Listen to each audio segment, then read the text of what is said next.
I was just so fascinated with cooking herbs. That was a whole new world for me. Basil is so healthy and healing, and thyme is like the most underrated herb truly on the planet. It's so phenomenal. And so I focused so intently on ways to use them in my cooking.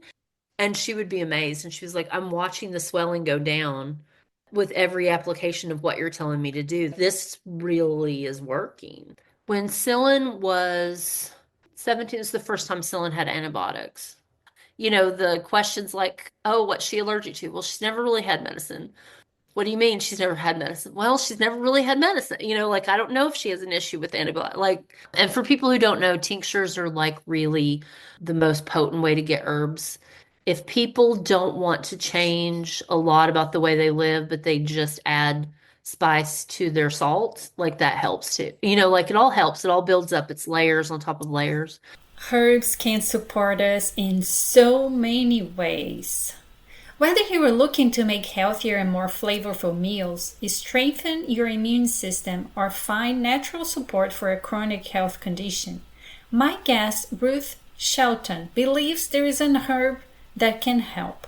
Her motto is a better life through herbs. In this conversation, Ruth shares how herbs can become part of our everyday life, what people often misunderstand about herbal medicine, and how we can use nature to support our health in safe, effective, and practical ways. Ruth is a clinical herbalist with more than 20 years of experience helping people improve their health through the power of medicinal plants. She isn't afraid to think outside the box to find the best herbal combinations to create personalized herbal formulations for her clients. Ruth also grows about 1/3 of the organic and biodynamic herbs she uses in her own products, giving her a unique connection to the plants she works with, from seed to remedy. What a pleasure to have another fellow East Tennessee Wellness Directory member in the podcast. So let's dive in.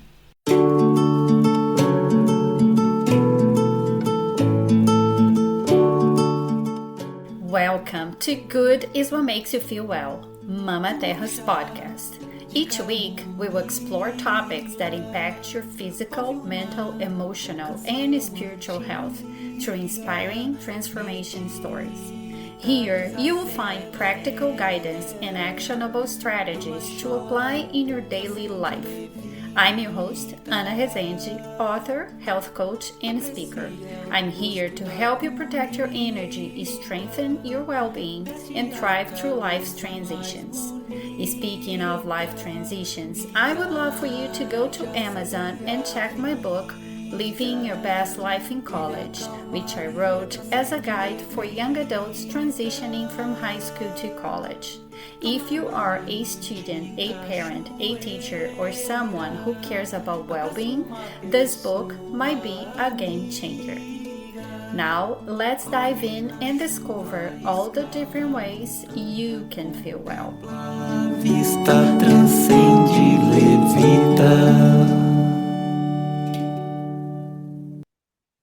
Good morning, Ruth. Good morning. Welcome to Good is What Makes You Feel Well. Thank you so much for having me. I'm very excited. Oh, I am too. So, for us to start our conversation, I would like to ask you what, in this moment of your life, makes you feel well?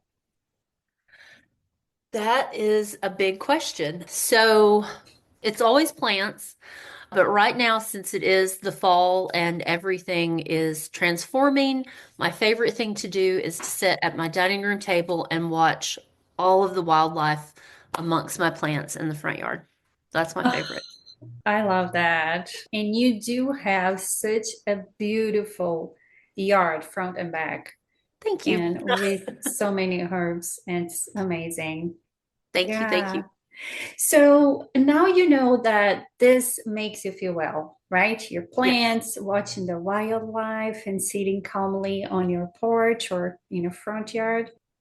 But how this concept of wellness has evolved throughout your life? Oh gosh. It's completely different. You know, when you're a kid and you start like thinking like I want to be blank when I grow up, and then you start fantasizing about all the ways that's going to happen. And even just in the past, oh gosh, 3 months, it's changed from what it was even over the summer. So it's just always an evolution for me. And I always do try to look to the plant world for that inspiration, like my end goal. My end goal was always to be more like a forest now. And that would have never, I mean, maybe as a kid, I used to do like spells playing in the woods, but I don't think that was like a known goal. But now it's a definite known goal. Oh, that's so awesome. And tell me how you started working with plants. So I call it my origin story because I'm a comic book kind of geek person. So, you know, every superhero or every villain has an origin story. So this is a long, gosh, almost 25 years ago. I was driving to a job that I didn't hate, but it wasn't fulfilling at all. And it Mhm. wasn't a passion of mine. And I was driving to this job in the morning and there was a massive amount of construction to get there. And it was only like 5 minutes away, but there was just all this construction. And there were these mounds of dirt where they were moving stuff. This is probably one of the first times that I was coherent of this thought that wasn't about a person. But I was like, oh, I heard you're supposed to work in the dirt. You're supposed to do that. And I was like, I have no idea what this means. This is foolish. Like, I'm not going to work in the dirt. And then that day, I went to get lunch at a local, like, health food grocery store that doesn't exist anymore. And I was in the checkout line and I just grabbed this magazine that we often read, but didn't have a subscription to. And I got it and I got back to the place I was working and opened it up, and there was a full page spread for an herbal school. And I just knew, I was like, oh, that's what I'm supposed to do. So I went home. This was like almost no one had the internet. Like the internet was very early, you know. I went home and I told my husband, I was like, I'm not sure why, but this is what I'm supposed to do, and I need to go to this school. And my husband was like, okay, that sounds great. He just had no question. He's like, okay, that sounds good. We're going to cash out a 401(k) and we're going to make this happen. And every one of my friends thought I'd lost my mind. Like everyone was like, why would you do this? You're never gonna, you know, be able to do anything with it. And then I was like, I just know I'm supposed to. Like I just knew it. And then a few weeks later, I was enrolled in school and I haven't looked back since. I just know that's what I was supposed to do. And which school was that? It doesn't exist anymore. They've closed down, but it was Clayton College of Natural Health. And at the time, it was the oldest continual school for natural health resources in the United States.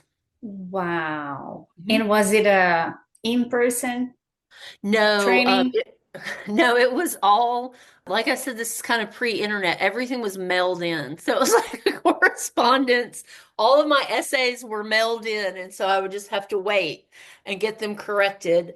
And so that was kind of odd, and everybody thought that sounded all hokey, but it worked. And then since then, I've just constantly studied and developed deep, deep relationships with the plant world. And yeah, I just kind of never gave up. So interesting. Yeah. So interesting. You then left your job? Yes. In the course of the 2 year school that I went through, I got pregnant, had our first child, and worked at the place I was working at for a little while longer, and then left that job, and then just kind of focused in on raising our son for a little while. And then we had our second child, and I just was like doing my own thing. Like I didn't do anything professional with herbalism. I would talk about it and people would just give me side eye. Like everybody was kind of still suspect. This was like a real job, you know, Mm. like this can't be real.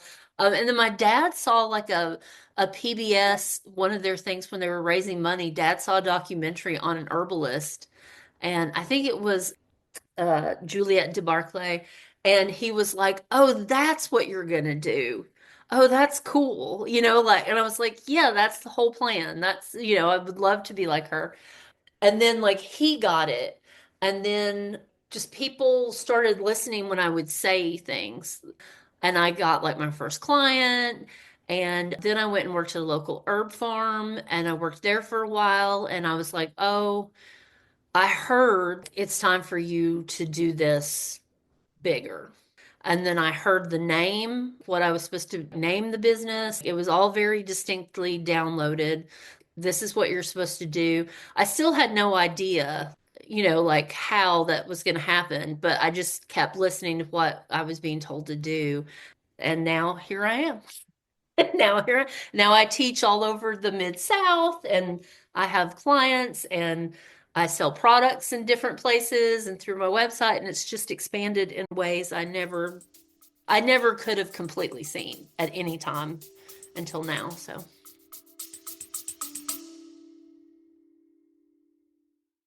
If you are enjoying this episode but don't yet understand the multidimensionality of health, I created a free ebook to help you. It's a simple yet insightful few page book you can read in less than 10 minutes. The ebook link is in the show notes. Now, back to the episode. That is so cool. So it looks like you have always had this really strong connection with your intuition, yes. Yes. And I right? come from a long line of women who very much listen to their intuition. Even though people didn't like it necessarily or believe it, they never told me not to do it. So that was really good. They were always very supportive. And I come from a long line of plant people, even though I didn't pay attention to them when they were alive. But yeah, so Isn't that funny that we are doing this interview on Halloween? I know. Oh, oh my gosh. It just came to me now. Yes, yes. I feel I'm a little witch too, but Hmm. this conversation, I mean, this is amazing. This is amazing. Yes. Yep. Oh, goodness. Okay. So then you started your business, you had this download of the name, and then you started planting your own herbs, or how does that started? Well, I've been planting them since before Ambrose was born. So while I was still in school, when I first went to school, we lived in an apartment. So I was just growing weird little things in pots. And when it's so strange when I first went to school, the area I'm from, Lake City, which is now called Rocky Top. I don't know if anybody who listens to this is familiar, but it's a very small, definitely used to be and still is a small Appalachian town. So like cooking with herbs is not a thing. Mm. It's just not a thing. And nobody had spice racks. Like, this just wasn't not in our history. And so when I first started school, I was just so fascinated with cooking herbs. That was a whole new world for me. Basil is so healthy and healing, and thyme is like the most underrated herb truly on the planet. It's so phenomenal. And so I focus so intently on ways to use them in my cooking. And that has still like one of the foundations of how I try to teach people. I think it's the easiest way to get people interested in herbs because it's something that they can see and feel and taste. And so cooking classes have always been from the very beginning, that was something that I knew I could do and people would enjoy it and people would take it home and use it and easily could build and get people excited. And that's still my favorite way to get people interested. And I think it's the way to bridge it for people. So even if you just grow like your own pot of rosemary, I'll tell you all of the things you can do, all of the things that you can do with rosemary. And then you'll be like, oh, well, now I'm going to grow something else. And it just expands. So I've been growing plants for about 25 years. We've only lived in this house for 11. So everything that you see is just about 11 years old. Wow. Hmm. Wow. So what kind of herbs do you have there? How long do you want me to list them all? I Ah, have a lot. the I have a main lot. ones. If yeah, if it's a lot, we're just the main ones. Let's see. I grow several different types of lavender, a couple different types of rosemary, two different types of yarrow. We have all the traditional things. So I always grow basil, always grow tulsi, always grow like varieties of basil, like large leaf, and I grow lemon basil and cinnamon basil. We have a couple of varieties of thyme.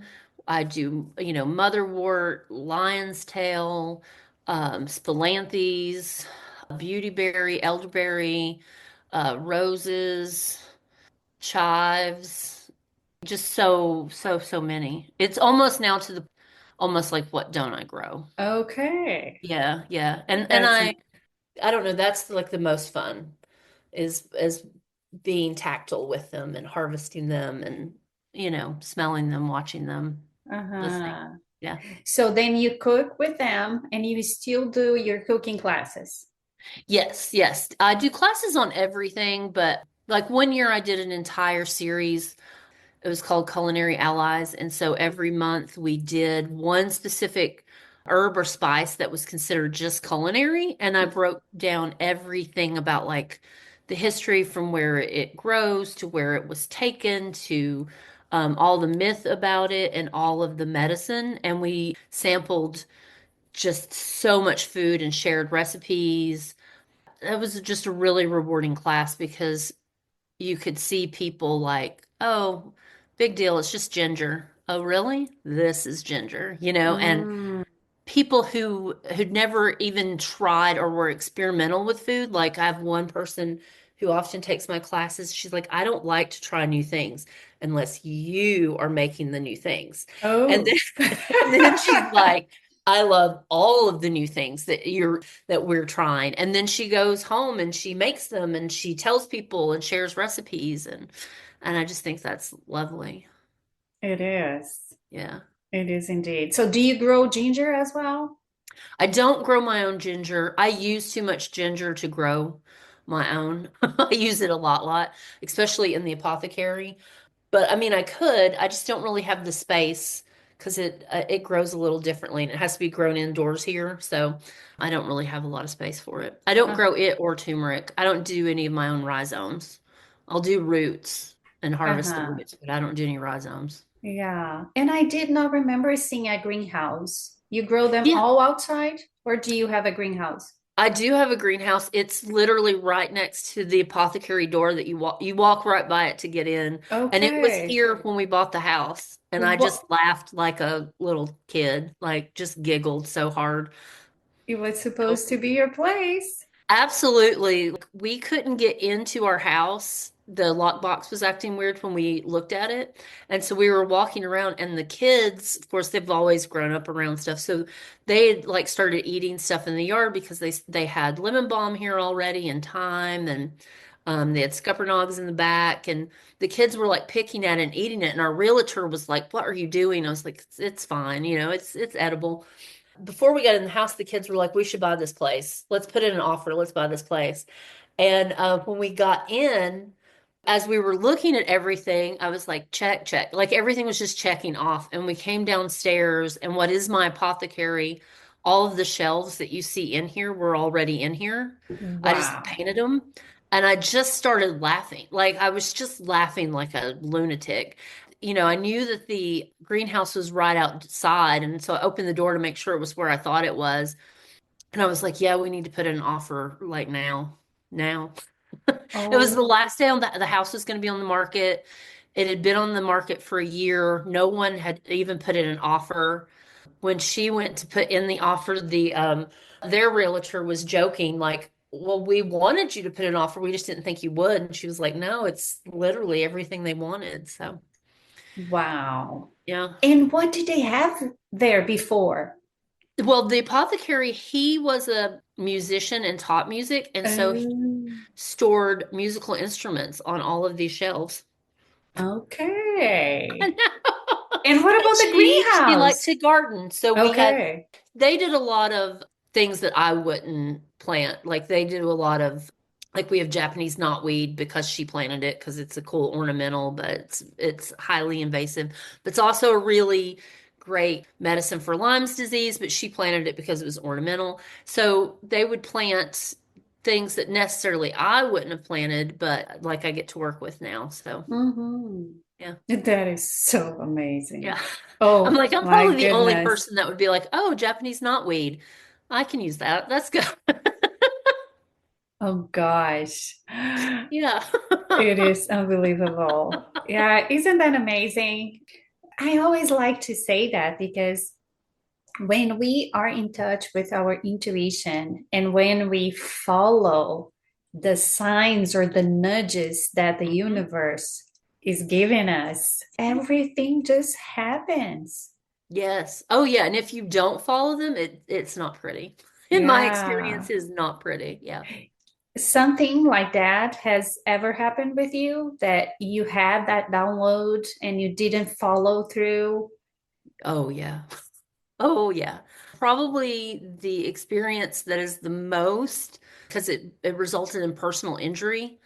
My son was almost 2, and I heard, "Don't carry him off the porch." And I was like, I'm carrying him off the porch. Like he's never going to leave my parents' house. We need to go. I'm carrying him off the porch. And something happened. Still have no idea what happened, but I ended up falling off the steps while carrying him. And since I was carrying him, I would not fall. Like I was doing my best not to hurt him. So I ended up, instead of walking, like your feet are supposed to go forward, they turned, but I still walked. Oh my And gosh. so I damaged all of the ligaments in both of my ankles at the same time. Ooh. And yeah, it was a brutal, brutal, brutal lesson. And I remember like when I finally got down to the ground, I was like, why didn't I listen? Like, why didn't I listen? So it was a probably 6-month healing experience. And like all of the doctors were like, I wish you had just broken your ankles. It would have been an easier fix. But I'd already gone through herbal school. And so I was treating myself with all the things that I knew. And a friend of mine at the time who was very conventional. She was Mm. not she was not in the pro herbalist side of it. Mode. Yeah, she was like, like I would have to have people come watch me because I literally couldn't get off the couch. Like I was completely couch ridden because our bed was upstairs and I could not go upstairs. So she would watch and listen to me and help me like apply the things that I was doing.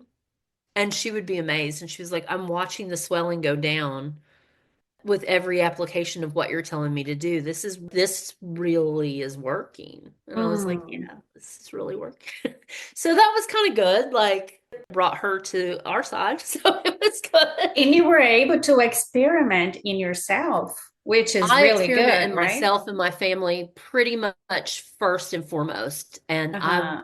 I tell people like that's kind of a guiding thing with me. Like I won't tell anybody to do anything that I wouldn't do myself. Like I Mm-hmm. filter that through.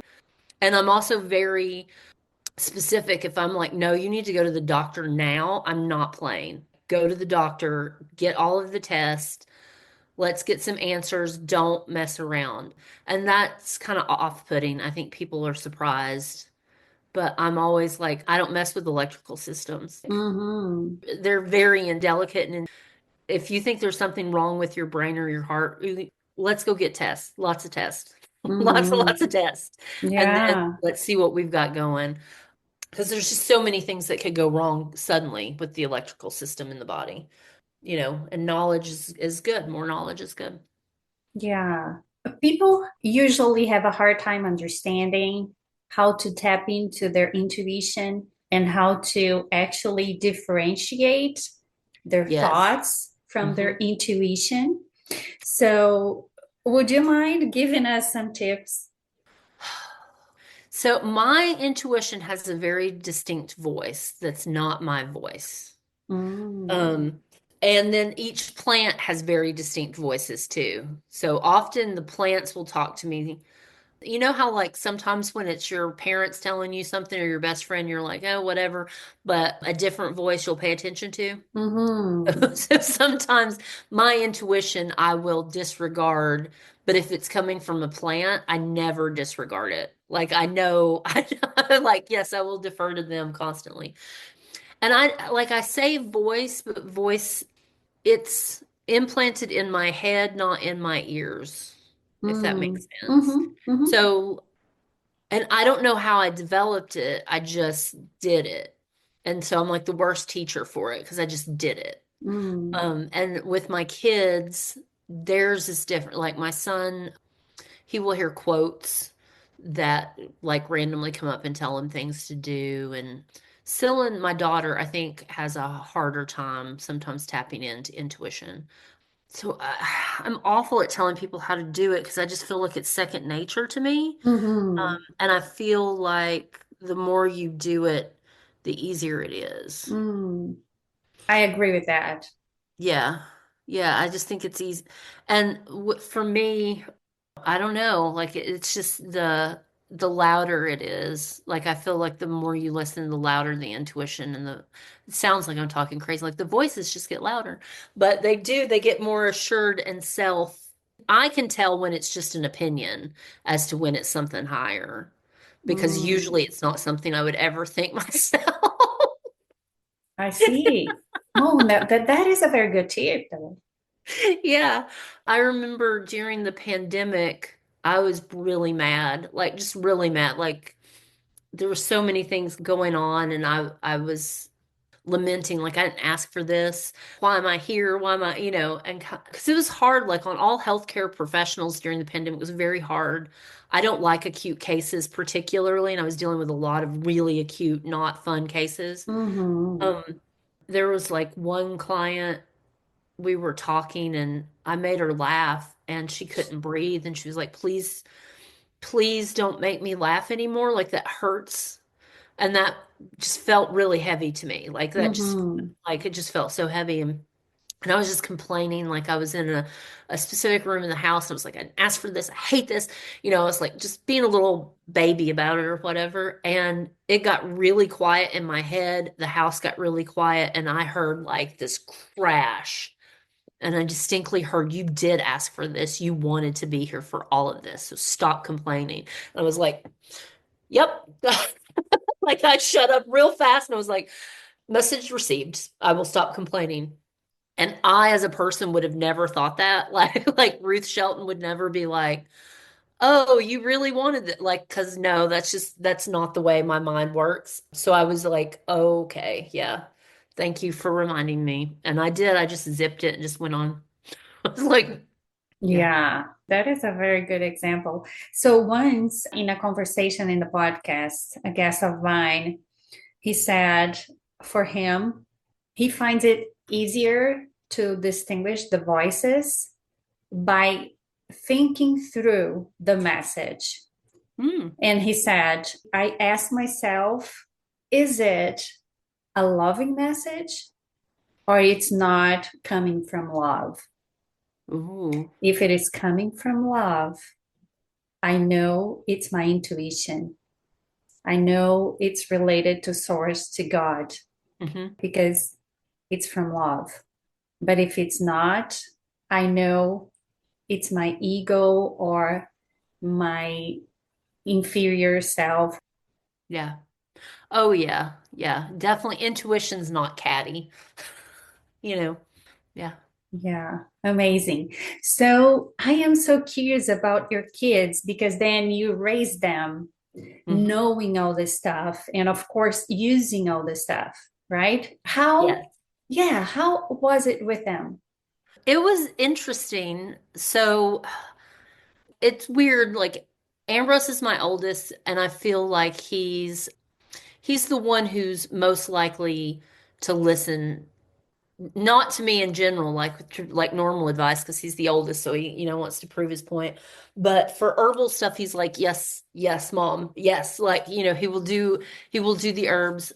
He, in general, like is the more adventurous eater. So that was never a problem. Like he never resisted anything growing up like what we did for health stuff, but he got made fun of a lot what we did for health stuff. So, like he packed his lunch his entire existence in school, and people would make fun of him. And like I remember specifically, he would be like, and I won't rat out his friends, but he would be like, so and so gets to eat a full size candy bar like every day at lunch. And I'm like, I'm Ooh. sorry, you don't get to eat a full size candy bar. And so he definitely felt a little ostracized growing up.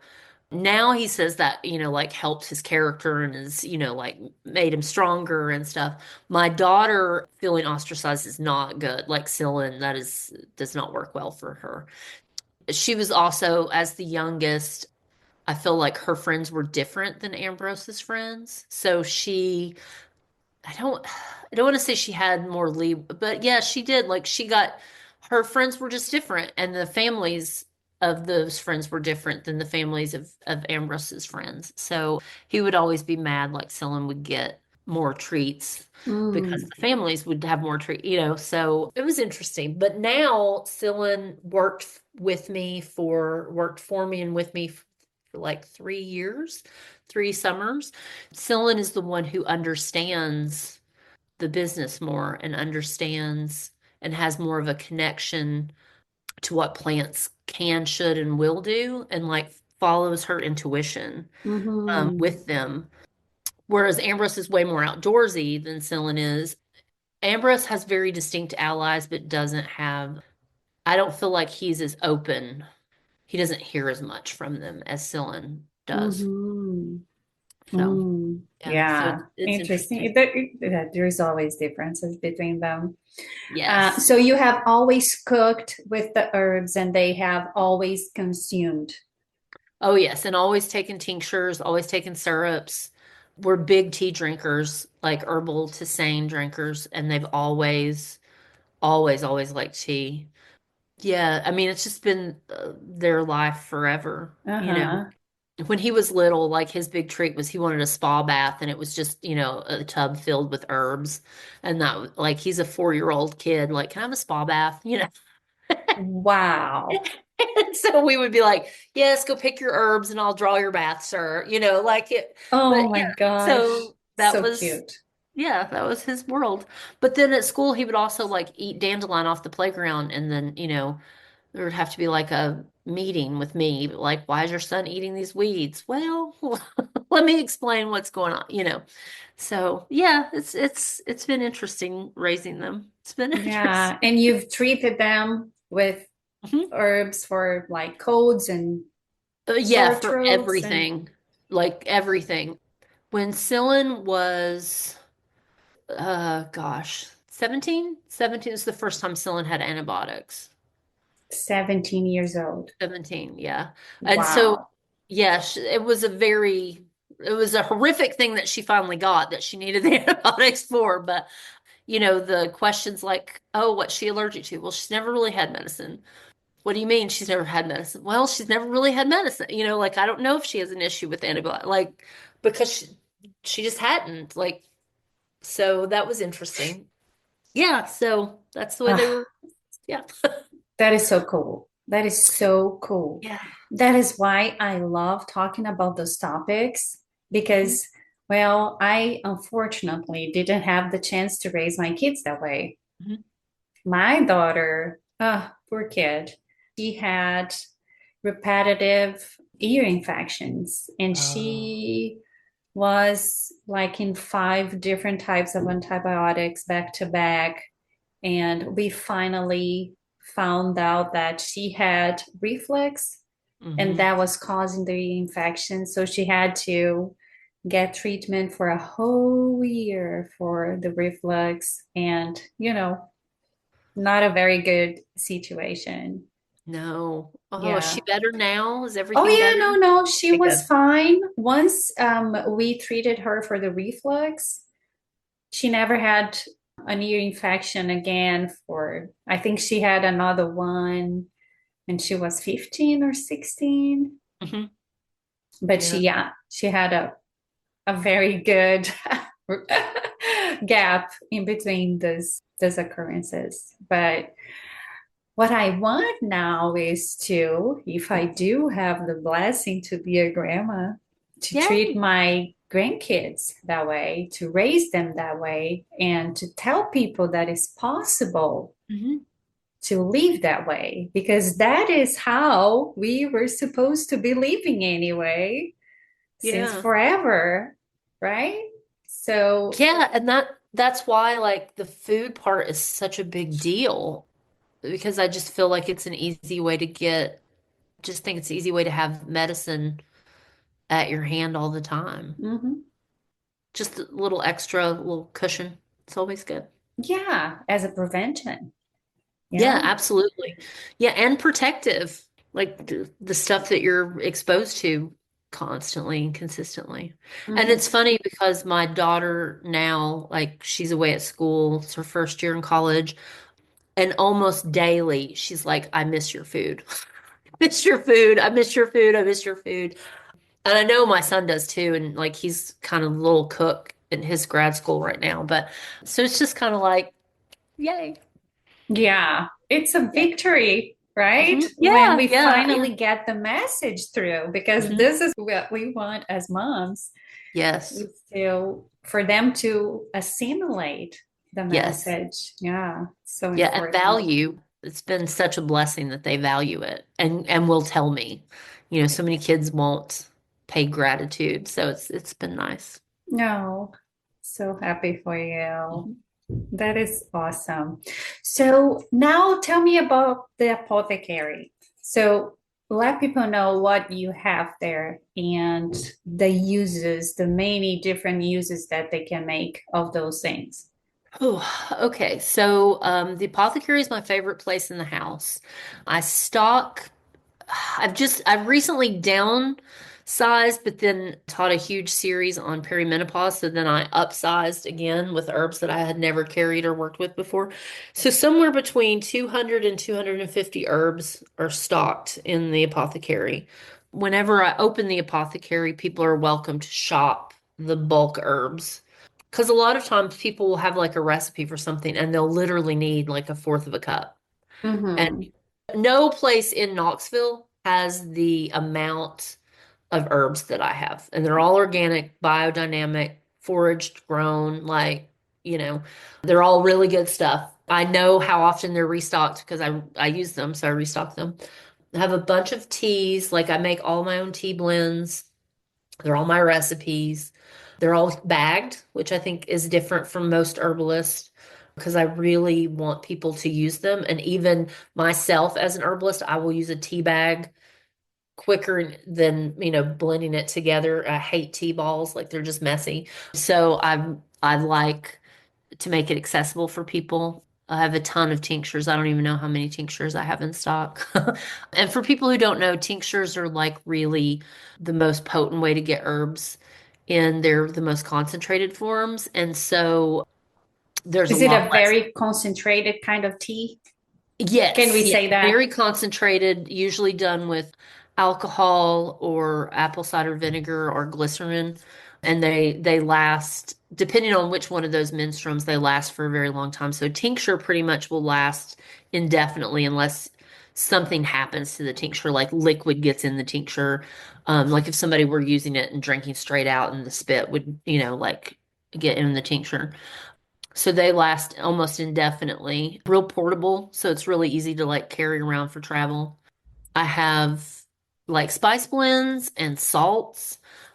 If people don't want to change a lot about the way they live, but they just add spice to their salt, like that helps too. Like it all helps. It all builds up. It's layers on top of layers. I have oils, I have salves, I have elixirs, I have sprays. I have some bath salts, I have soaps. I really believe that herbs, and I know it sounds kind of evangelical, but I really believe that herbs should be in every aspect of our lives because they were always in every aspect of our lives until recently.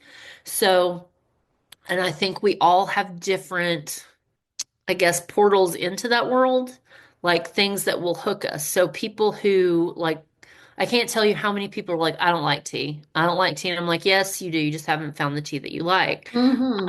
And that is one of the things that makes me feel the happiest is that people will be like, okay, I'll try a tea.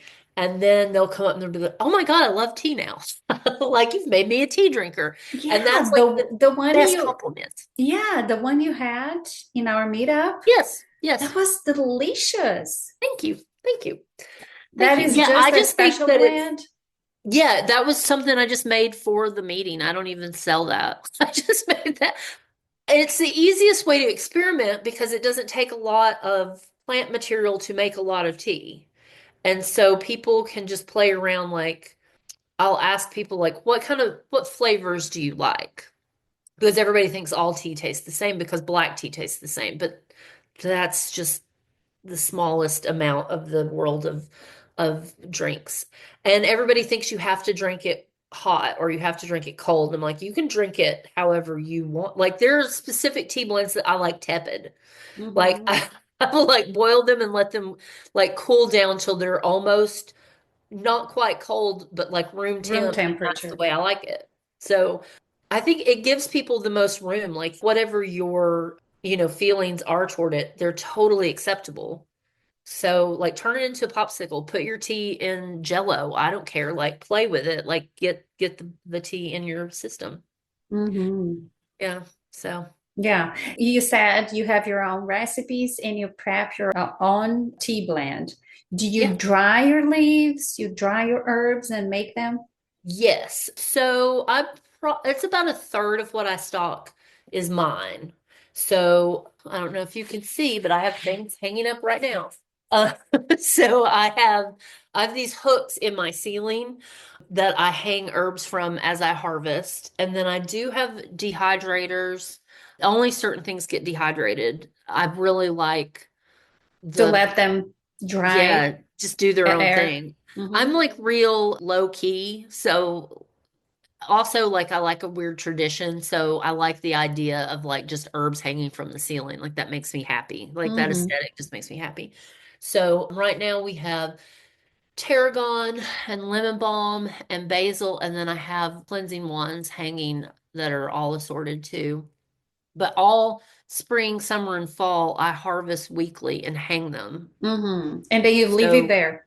leave it there until it's dry, and then whatever, like if it's a full leaf, is the way that I store it, or if I have to powder it, and I usually powder by hand. Mm-hmm. Um, I grow the actual tea plant, so I process the Camilla tea plant for a blend that I make.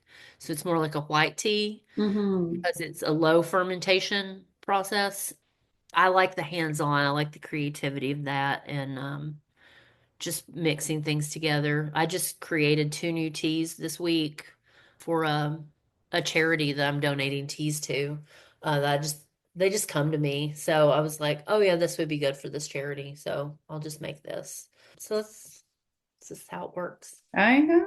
That's amazing. I'm wondering, you mentioned that you like to make the teas and put them in the bags. Mhm. What kind of tea bag you use? Oh, they're all organic, unbleached. They're Paper? yeah, paper. They're unbleached paper. You can throw them right on the compost bin, and you're good to go. Okay. Yeah, very good Yes. news. Yes. And And the canisters are all unbleached, compostable too. Like I try to be as environmentally friendly as possible. I do have to put them in a plastic bag for food regulations, but mhm. Yeah. What about the tinctures? You said they are very effective because of how concentrated they are. So for people to use them, they just drop it in the tongue or you can drop them. They're not like homeopathics you do underneath the tongue, sublingual. You do not have to do a non-homeopathic tincture under the tongue. So some people still do that. That's habit or tradition and they like that. I like to tell people because the tinctures are very concentrated. So some of them are not good concentrated in taste. So like all of the teas I make sure taste good because it's a Mhm. tea. I want you to enjoy it. That's part of the process of that medicine. I don't care what a tincture tastes like. I need the tincture to work well and thoroughly. Uh-huh. So I tell people they can dilute it. Like what I do is a dilute and shoot. I put the tincture in a little shot glass and put a little Mm. water on top and then shoot it back. I also put tinctures in my coffee every Mm. morning.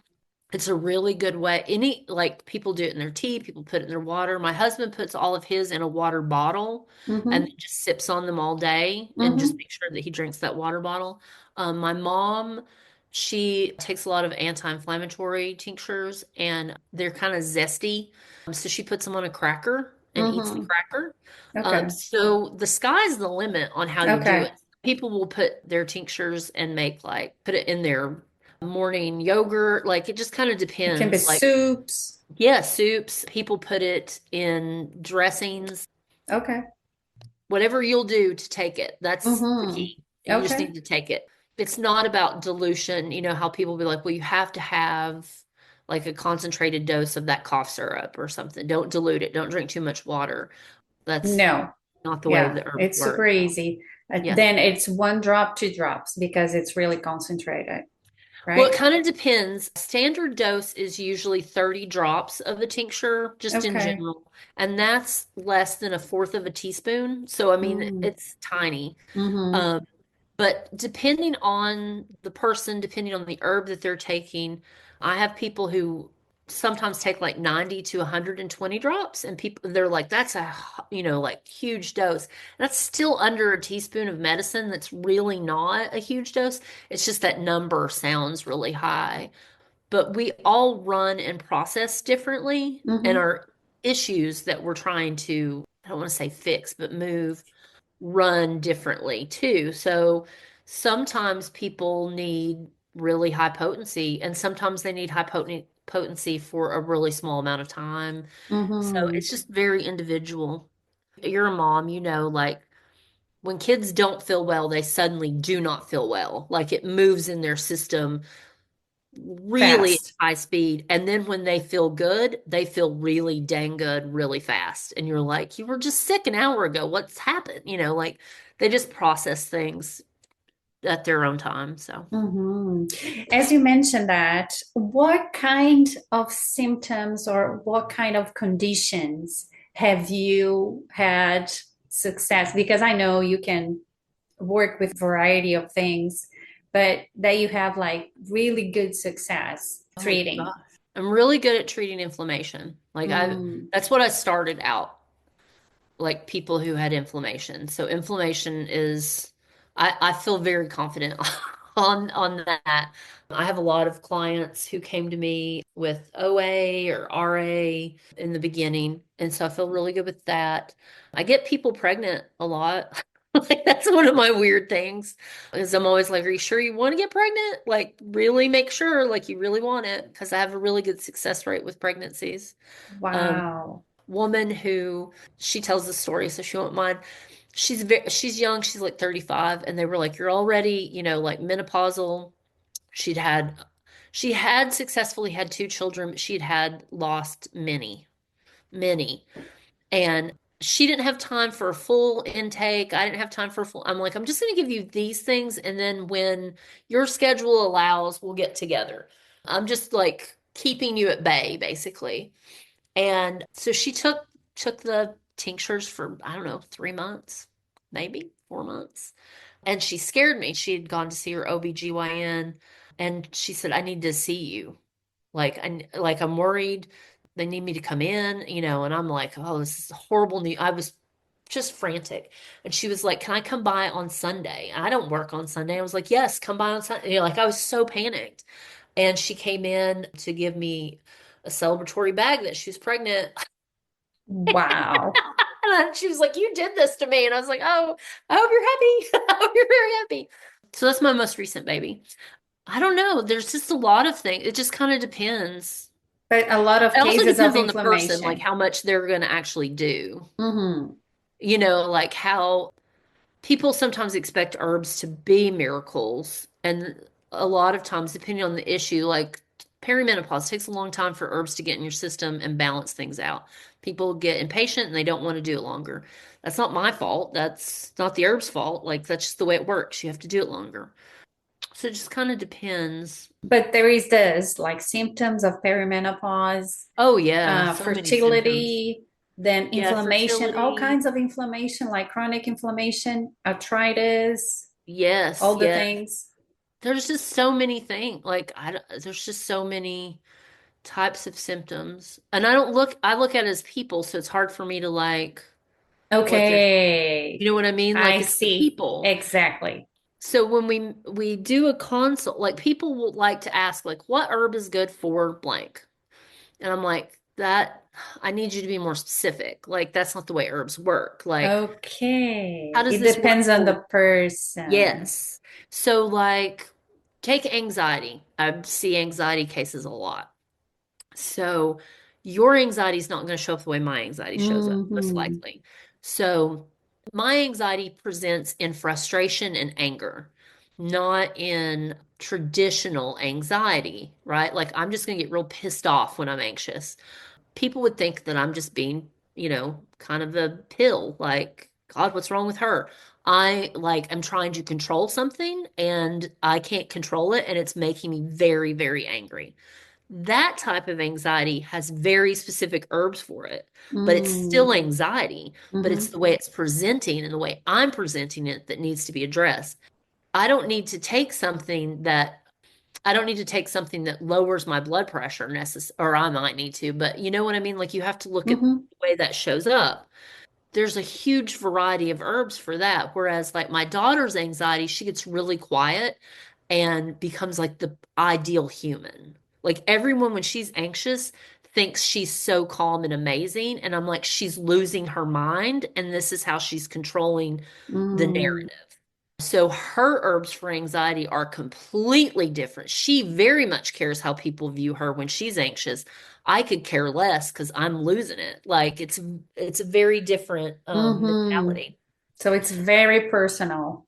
Very, very personal. Depression is very, very personal. Digestion can be very, very personal. Sometimes when I ask people questions, they think I'm just asking a weird question, but it tells me more information than like a detailed intake form. Hmm. When I say like, what part of your body do you feel stress in? Everybody has a different response. Like some people be Hmm. like, oh, it's my shoulders. Some people it's my chest, my stomach. People be like, this sounds weird, but my knees pop. Doesn't sound weird to me. That tells me something very important. Hmm. Yeah. And that's why you do consultations with Mhm. people for treatments and stuff. Yes, yes. I thoroughly believe like the more information, the better. This will help me. The more people are willing to talk about, the closer I understand what's going on. Hmm. And that's how actually you work with your clients. Yes, yes. Mm. I do have a huge intake form, like a huge intake form. And then we meet. And right now everything's just it's easier to do on Zoom because then I don't have to worry about if I have, like herbs hanging all over the ceiling. I don't have to worry like it's just convenient now that Zoom exists. And it's like 45 minutes to an hour. And I catered that to the person. So like some people are very spiritual in the way they view their body and their health. And so the language that we use might be different than somebody who's very analytical and very, you know, rigid. Hmm. That could be very different way that we talk. And I use different tools. I want to meet the client where they're at and what makes them feel heard. Hmm. It's not about me, it's about them. So Amazing. yeah. Amazing. What a lovely conversation. Well, thank you. Now, tell people where they can find you and if they want to buy your herbs or teas or tinctures or whatever you have in your apothecary, how can they do that? And if they want to be your client, how can they contact you? Yes, so I have a website and it's theempiricalherbalist.com and I'm going to spell it because everybody complains about the spelling. This is a real word. I did not make this up. But it's Theempirical and then herbalist.com. Everything's on the website that I have. I do make special things for open houses, and I have 4 open houses a year. And my email address is theempiricalherbalist@gmail.com. And that's the way you get in touch with me. Okay. all the social medias, and it's always just the Empirical Herbalist. So Instagram, Facebook. I have a TikTok account, but I don't do enough on it, but it is there and you can find me. So And to schedule the consult is through your website or the email? email me because sometimes I have more availability than others. So I had not been taking clients for a while. I'm opening up again in November. I don't take any new clients in December. Like if it were an acute case, I might make an exception, but usually the holidays is not a time for anybody to start anything new on their body. I've done it. It ends up just being disastrous and a waste of everybody's time. And so then it'll open back up in January. If you sign up for the newsletter on the website, you get all the like sales that are coming out, the places I'm going to be teaching. I just travel a lot and teach a lot. I teach a lot out of the apothecary in the classroom. I have some new things changing, I think, for 26 that I'm excited about for different offerings. I just listen to what they tell me. I think we need more community. And so there are things that I don't necessarily, that aren't my type of herbalism, but I've been told that are other people's type of herbalism. I have to get out of my way and do things that other people might like. So Hmm. I had a dream about it last night. So yeah. This is awesome. I will have all your details in the show notes so people can find your website. I'll have the link and for your social media as well so people can find you easily. I'm so excited. I hope this helps you get your word out. I'm really into the same world you are. Yay. I love plants. I do have some herbs, not a lot, but I'm What's your growing. favorite? What's your favorite herb to work with? You mentioned thyme, Hmm. and I did have it last year. This year, it didn't come back, and then I planted other things. But I loved thyme so much because it is such a beautiful plant, and I Hmm. love those little tiny I flowers. They are know. so pretty, Hmm. and it smells so good. But I Yes. had very great success with basil. So I Hmm. had the African blue basil. So It beautiful, was, isn't it? it grew so much. It Hmm. almost took over half of one of my beds. Yes. Then sage, my sage was so beautiful, the flowers and Hmm. everything. So those were very successful. I had rosemary, mint, green onions, Hmm. and cilantro and parsley. I love to cook with them. Yeah, those are the ones I'm remembering. And I do have some hanging on my kitchen window. So I have sage drying there and rosemary. Excellent. Yeah. Excellent. Oh, I love it. I will Yeah, give I you know. a tip. Those sage flowers make the best syrup, like absolute best syrup. I leave a third of them for the bees because the bees love them so much, but I take two-thirds of them and I turn them into a syrup.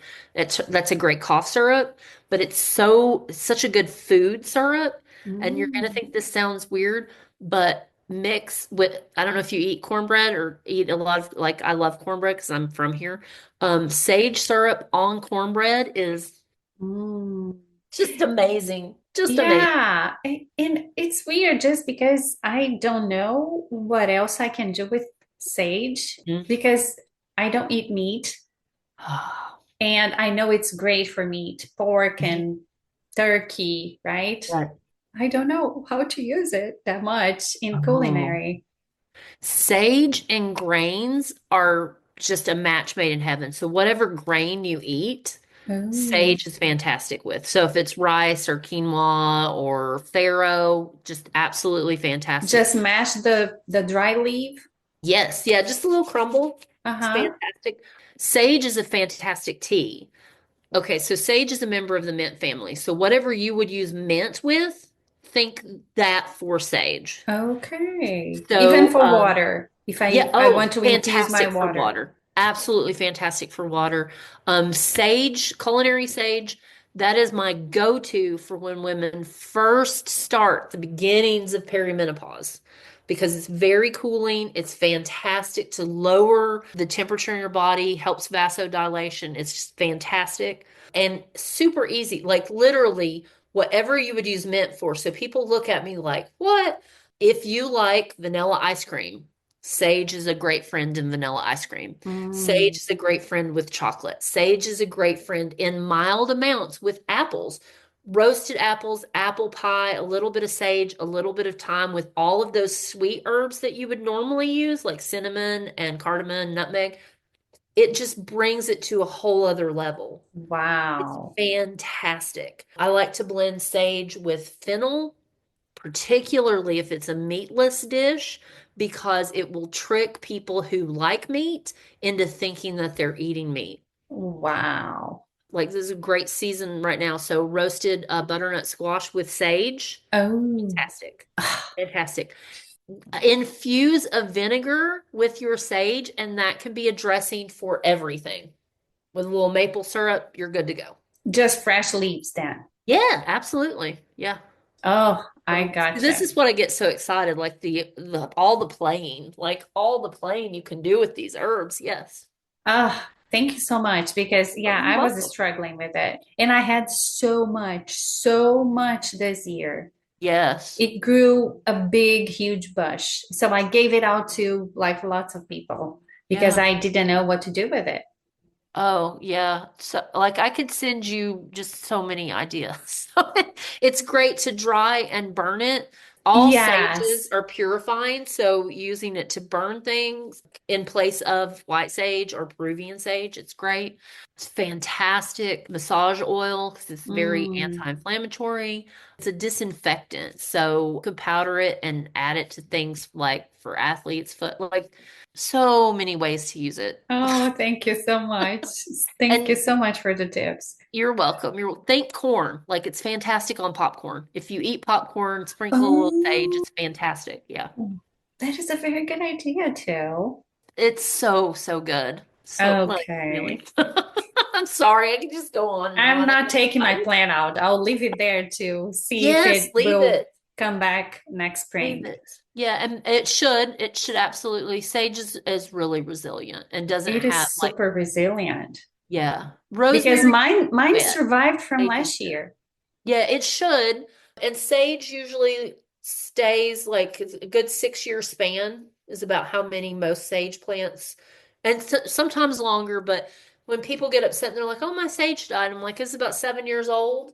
You're good. Like that's about its lifespan. You're good." Mm, Particularly here because we get those weird, weather fluctuations. and do you replant yours every year, the ones that stay outside? No, so I've never like Basil, never had yes, to right? replant time. My sage bush in the front yard is doing really well. The one in the back, not so well because my elderberry is creeping over it, and elderberry can wipe out what's underneath it. Basil, I replant, or it replants itself every year because it's an annual. Also, another weird tip. So, things that are annuals, I always keep in pots, and things that are perennials, I keep in the ground. Because So then I you don't. can move the pots inside. Well, no, so I don't disturb the ground repeatedly for Mm, annuals. mm-hmm, The only annuals I put in the ground are marigolds mm-hmm. because they do so well in the ground. I use a lot of Chill. I use it a lot in different medicines. And tomatoes get planted in the ground, they don't get in pots. But everything else that's an annual will only be in a pot. Mm-hmm. That way I build up my mycelium in the ground to do its thing. That is a very good point. Mm, yeah. I love this conversation so Thank you. much. That was so lovely. So I'll have all the contacts in the show notes, and I wish you all the best. And hopefully, I can go to one of your classes. I'll check your website and see the schedule and everything. Excellent. Thank you so much. I'm very excited. I have your book sitting here waiting for my daughter when she comes home for break. So I'm Oh, excited. thank you for You're that. welcome. Oh my gosh. You're Really, welcome. thank you. Thank I you hope so she much. loves it. Oh, I think she will. I knew if I sent it to her, it would get lost like on a shelf. But here I'm like, oh, you can sit and enjoy this lovely book. Thank you so Thank much. you.